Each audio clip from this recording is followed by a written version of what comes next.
Hello and welcome to Stanlando Soundwaves. I'm Jason Jankowski and this is week 19, day 91. And today we are reading Joshua chapter 13, verse 1 through 7. When Joshua had grown old, the Lord said to him, "You are now very old, and there are still very large areas of the land to be taken over.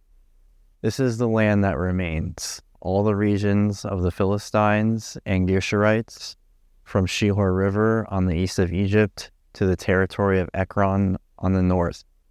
All of it counted as Canaanite, though held by the 5 Philistine rulers in Gaza, Ashdod, Ashkelon, Gath, and Ekron.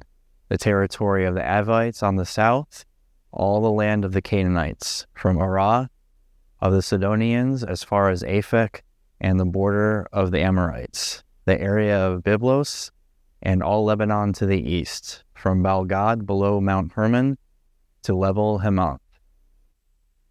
As for all the inhabitants of the mountain regions from Lebanon to Misrephoth Maim, that is all the Sidonians, I myself drive them out before the Israelites. Be sure to allocate this land to Israel for an inheritance, as I have instructed you, and divide it as an inheritance among the 9 tribes and half of the tribe of Manasseh." And now let's read and reflect on our 7 arrows. What does this passage say? What did this passage mean to its original audience? What does this passage tell us about God? What does this passage tell us about man? What does this passage demand of me? How does this passage change the way I relate to people?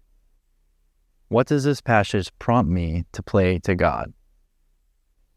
Let's read a brief devotional about this passage from our book, The 7 Arrows. Joshua described the continuing process of taking the land. Although the people had moved into the land, it remained far from settled. Enemies still lived there, and people were not spreading out to live throughout the area God had provided for them. So Joshua did 2 things. First, he divided the land among the 12 tribes of the nation, giving a certain allotment to each tribe based on its size. He then instructed these tribes to drive out the inhabitants in the land. They were not to coexist with the people who worshipped other gods. They should drive them out completely. This twofold plan proves true for all God's people, even those living today.